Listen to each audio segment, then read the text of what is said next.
Joining us now is Okpe with stories trending around the world. Hello, Jinx. Good morning, Dr. Abati. The lady in red. Yes, happy Friday. This looks like red, have you? Absolutely. It is red. Good job. Good morning, happy Friday, Tundu Abiola. Good morning, Oji. Love your happy hair. Friday. Thank you. You know I'll call it out. Love it. Okay, second time you change your hair this week. I just noticed it, and we've been doing so well. No, I just noticed. I wanted to throw someone under the bus. And you had really improved. This is a setback. We need to work on it, Dr. Nobody's Abati. nice, well combed. Well, Thank you. You redeemed yourself. Love it. Good morning, Rufai. Good morning, and Tundu, I'm really happy about your hair, you know, because you're trying to show me the bulb and you finally do the bulb for me, especially this for is me. a demo. It's one a character demo. is telling me that he's a bone straight. Bone straight Bob. Good morning to you, viewers. Here are some of the stories that are trending across the globe.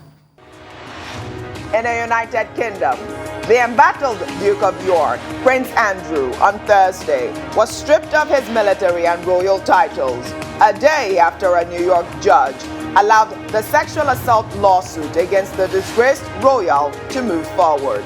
According to royal sources, the prince will no longer use the title His Royal Highness in any official capacity, and his other roles will be distributed among other members of the royal family. In Germany, 58-year-old Anwar Razlan, a Syrian colonel, was sentenced to life in prison on Thursday for crimes against humanity in a historic trial. The colonel was linked to the torture of over 4,000 people in Syria's civil war in a jail known as Hell on Earth, the Al-Khatib prison.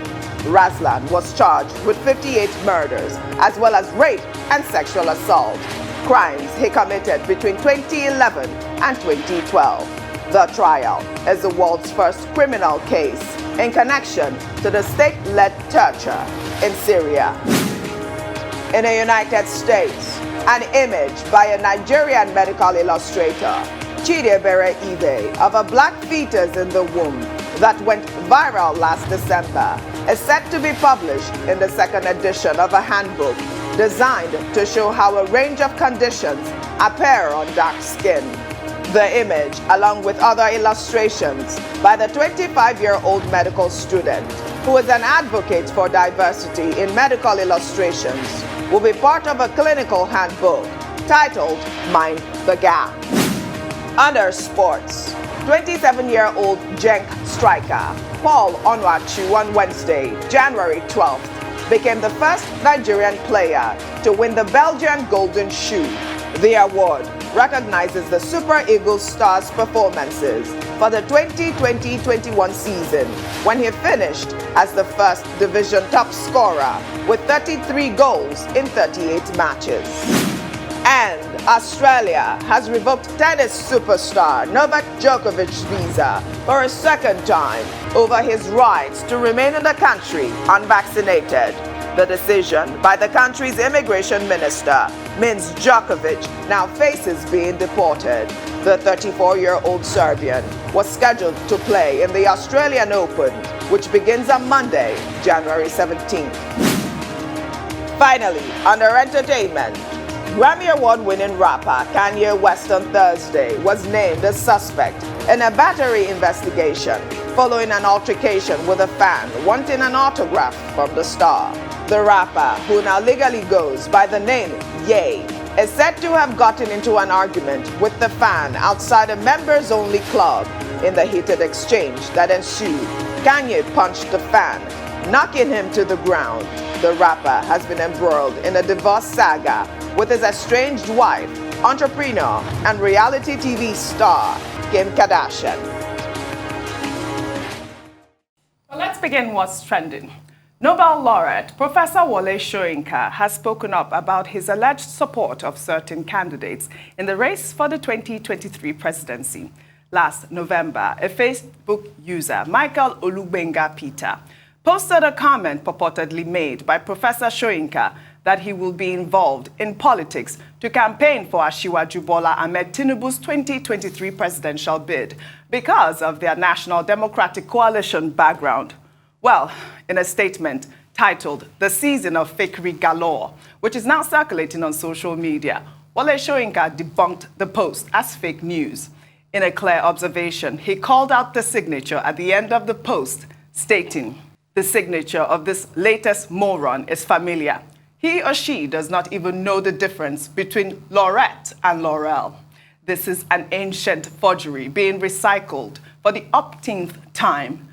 Those who pass it round do themselves and their recipients a disservice." He went further to state that he had not even thought of 2023, much less inserted candidates into coveted positions. Dr. Abati, over to you for your analysis on this topic. Well, I mean, Fake news. Professor Wole Soyinka, Nobel laureate, not L'Oreal, has been a long-suffering victim in the hands of people on social media. And this is not the first time that he would respond to misrepresentations, to lies on social media about his person and his views. And I find that very impressive. This particular guy, Michael Olugbenga Peter, on Facebook, decided to appoint himself as a spokesperson for Professor Wole Soyinka to say, well, I've never been involved in politics. Well, of course, you know, Wole Soyinka's writings are all about politics, in any case, about the politics of human existence. But I do not think that this Michael Peter, you know, has the right to speak on his behalf and to say on his behalf that he will be supporting Asiwaju Bola Ahmed Tinubu because of their association, their closeness from their Nadeko days. So it's quite typical of Professor Wole Soyinka, you know, to stand up for himself. Yes. And to, you know, clear any kind of rot, any kind of mud that anybody throws in his direction. And it's good that the response has been very swift. Yes. I mean, he will be 88 in July 13. Was born July 13, 1934. And it's good to see him, even in his old age, so active, so alert, you know, to any kind of attempt to speak on his behalf. I'm sure that Professor Wole Soyinka, if he wants to support any candidate, nobody needs to speak for him. Right. His pen is still very active, his brain is still very sharp, and he's not hesitant when it comes to affirming his own positions on all issues, whether local or international. Yes. So this Michael Olugbenga Peter, again, it illustrates, indicates, projects the kind of evil, the kind of negative use to which social media can be put. Yes. When we say, for example, that government has a duty to support freedom of expression and that the social media represents the future, there's a downside to it. All kinds of charlatans, where Professor Soyinka uses the word moron, you know, go onto social media and they try to do all kinds of things. He calls them despicable touts. Really? To find touts on social media street will be, again, a vindication of Tundu Victoria M. Abiola, who stays away from it. Who says that there's a lot on social media that is not good for people's mental health. Yes, you know, Soyinka also said the last time he checked, there was reports that he was dead. I remember that news when it came out. I was like, what is going on here? Yes, I do think somebody needs to have a word with these people. I find it distasteful in the extreme. Some things, I mean, we're officially in silly season now. Campaign season has started. But I think that some things should be left out of the shenanigans, and that includes somebody in the person of Professor Wole Soyinka. I mean, it's nothing sacred. Even if you must lie on people, why somebody like him? And why do it so inelegantly? He would never write that post that was actually, I mean, did you read that post? Imagine, I find it really rude. The way, Laurel, I mean, and just the phrasing, it was just dreadful. You have to do credit to the man, even if you're going to lie on him, quite frankly. But I suppose it's one of those backhanded compliments, I guess. Nobody wants to be the victim of any kind of a falsehood like this. But I suppose what he's trying to express, this Michael character, is that Wole Soyinka's level of gravitas, backing a candidate, gives that candidate credibility. That's what he's trying to say. Yeah. But it's been a long time since Nadeko. I don't see, that's really neither here nor there. So, right. Rufai, your analysis. You know, when I see things like this, the first song that comes to my head is Who Let the Dogs Out? Because there are a lot of them out there. Yeah. And I don't want to go say, whoa, Whoa. Rufai. Because that's what's happening. Dr. Bati, do you know he's singing a song? Yeah. Who let the dogs out? Whoa. Who let the dogs out? Whoa. Because that's the problem. Who let a lot of these dogs out? Right. Sometimes you hope and you just think that it should be for at least a modicum of constructive conversations, interplay of ideas. But the problem, there are a lot of vile, rabies-infected dogs out there with slimy, drippy mouths. Oh, goodness. Putting all sorts of verbiage and dirty words out there. That doesn't glorify this country in any way. And the downside to it is some politicians pay them. Well, that's another part we must look at. That's the story. Because most of this verbiage and vermin is sponsored by some people. I keep asking to what extent you can defend yourself with decorum.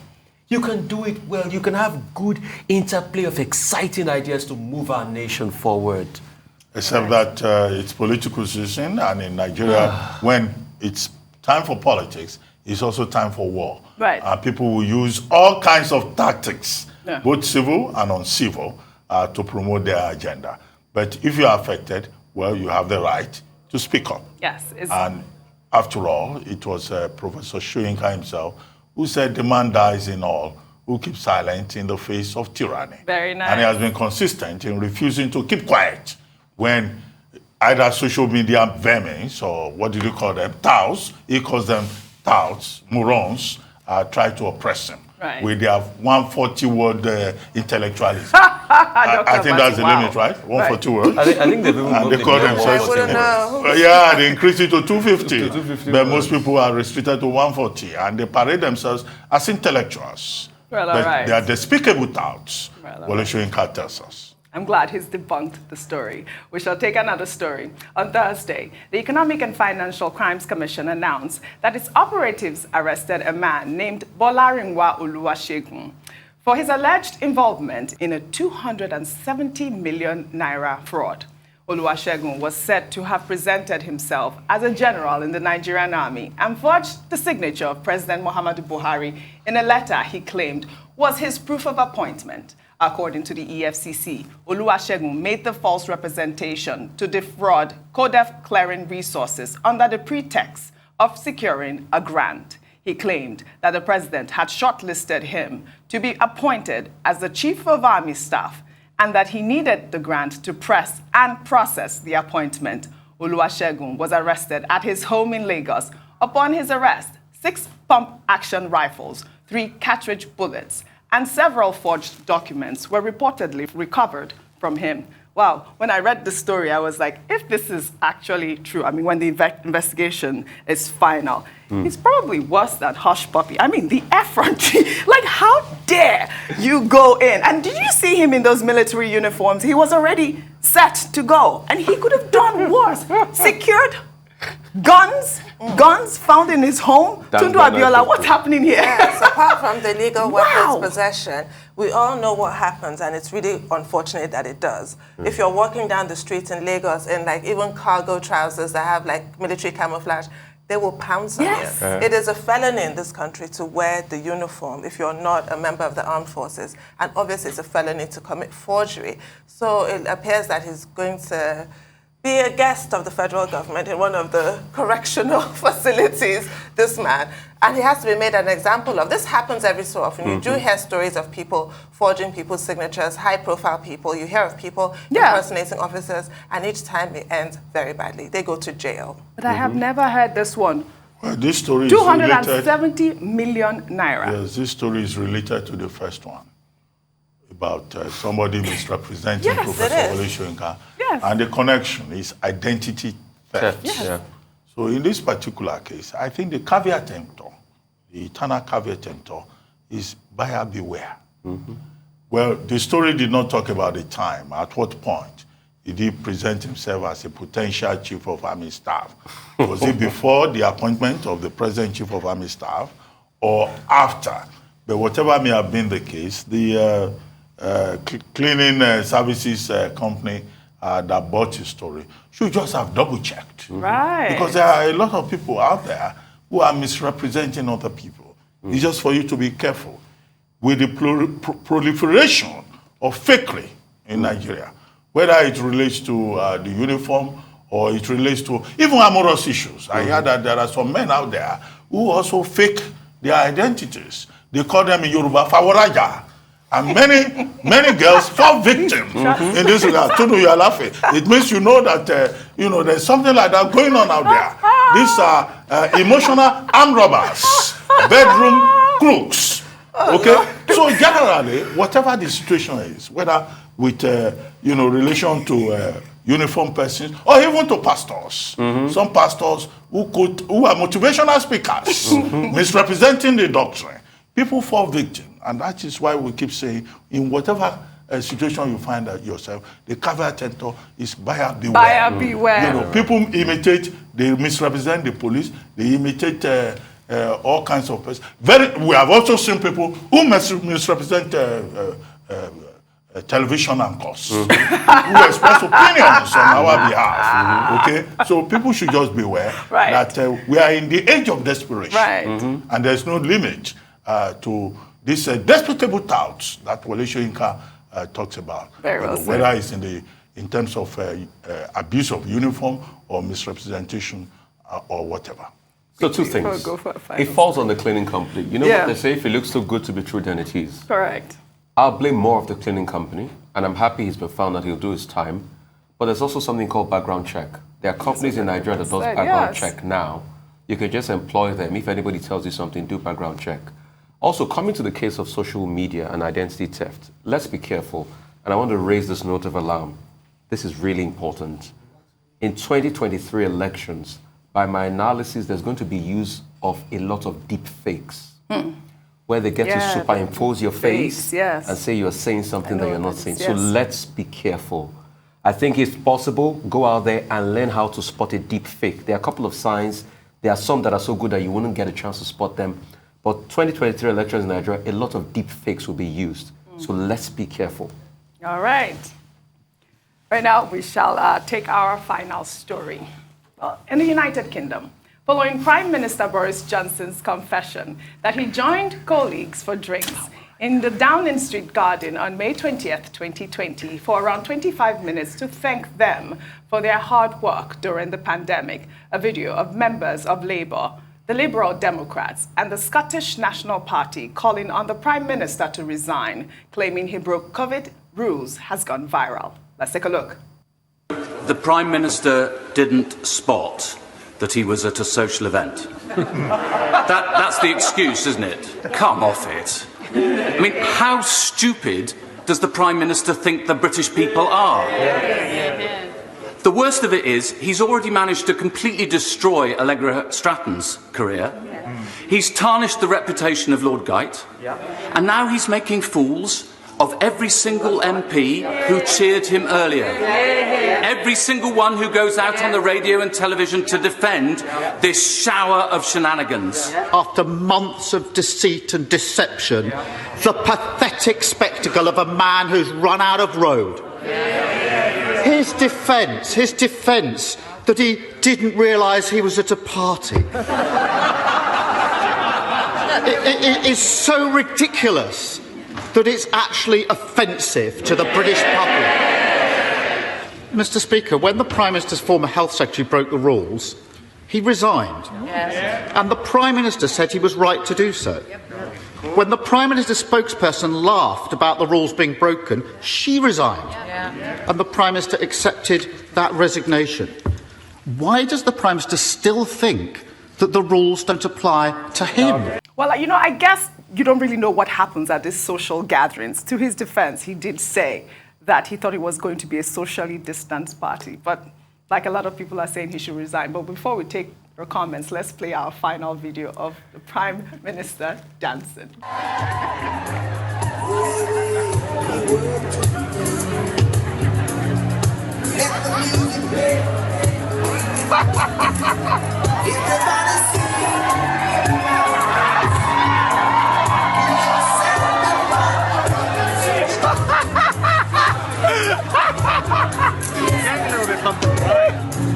sure I can tweet any of this.